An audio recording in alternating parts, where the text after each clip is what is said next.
Welcome to the Real Clear Politics Takeaway for Thursday, May 20th. I'm Andrew Walworth, Chief Content Officer at RealClearPolitics. And I'm Philip Wegmann, White House Correspondent for RCP.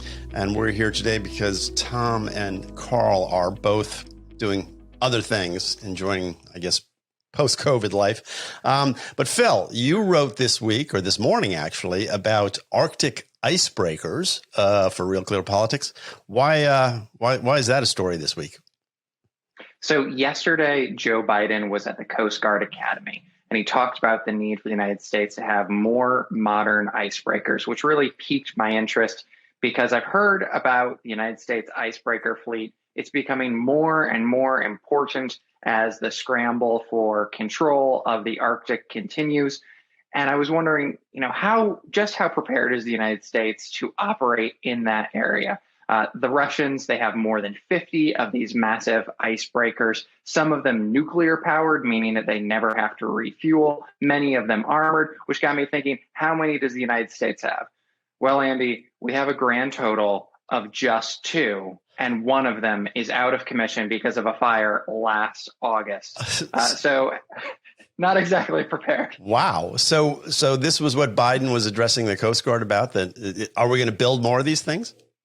So Biden made a passing reference. He said that building more modern icebreakers was just as important as standing shoulder to shoulder with our allies, including indigenous people who he noted were the traditional keepers of the spirit of the Arctic. And that language sort of irked some Republicans who are China hawks, like Senator Marco Rubio, who complained to me that Biden was more concerned with being woke and with using happy diplomatic language than actually solving the problem. Icebreakers are becoming more important because as the Arctic is melting, it's kind of counterintuitive, but as the Arctic is melting, there are more opportunities to explore for oil, to explore new fishing grounds, to explore that region. But you need these icebreakers to clear paths because even though the ice is melting, it's more of a danger to ships that are passing through.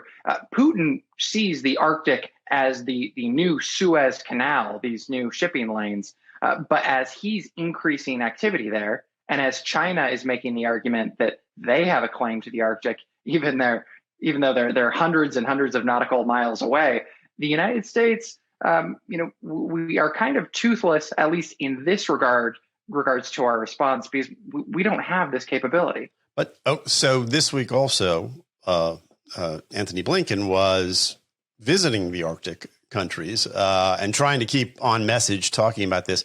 China, I guess, has described itself as a near Arctic company and have talked about a sort of Arctic Silk Road, I guess, or a polar Silk Road, I guess they call it. I know that the Biden administration is trying to keep the focus on China, but this really seems to me much more about Russia and the U.S. than it is about China and the U.S. Yeah, and it comes at a moment when there are already so many differences. There's going to be a meeting of that Arctic Council. China's not going to be there because, as the State Department has made clear, there are Arctic states and then there are not Arctic states. They're not fooling around with any of this near Arctic business, and they don't take China seriously with their claims. They take them seriously with their capabilities, but not with their claims. In terms of the Arctic Council meeting, Blinken is going to be in Reykjavik with his counterparts.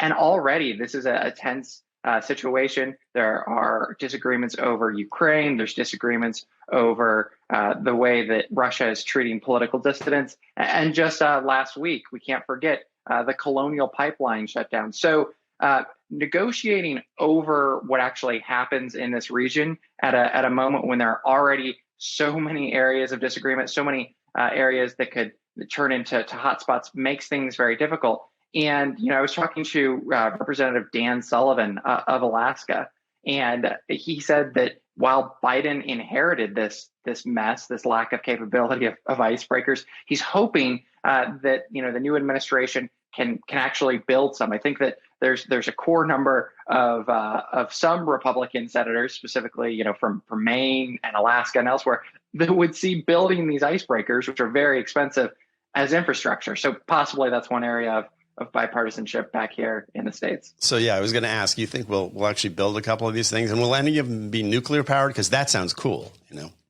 Nuclear powered definitely sounds cool. Donald Trump was pushing for nuclear powered icebreakers. The Coast Guard shut that down simply because they didn't have the capability and because it would have required so much more additional funding and additional training. So the logistics just weren't possible. Congress did appropriate funding for some new construction. There's a new icebreaker that's expected to be put to sea by 2025. But I was talking to a researcher from the Maritime School at Fletcher's at Tufts, and basically he sort of boiled down the situation to: we have two icebreakers. One of them is out of commission. We have another hopefully coming online in 2025. Until then, we're sort of crossing our fingers. Those are his words, that nothing breaks until then. And in his assessment, that's just not very good geopolitics to have to be crossing your fingers, because what happens is when the United States doesn't have that capability, like we've had to in the past, we've actually had to borrow icebreakers from the Russians, and that sort of feeds into this sentiment of our opponents that the United States is a power on the decline. Wow. Well, I'm educated more than when we started this podcast on this topic. It's fascinating, actually. So, Phil, I want to thank you.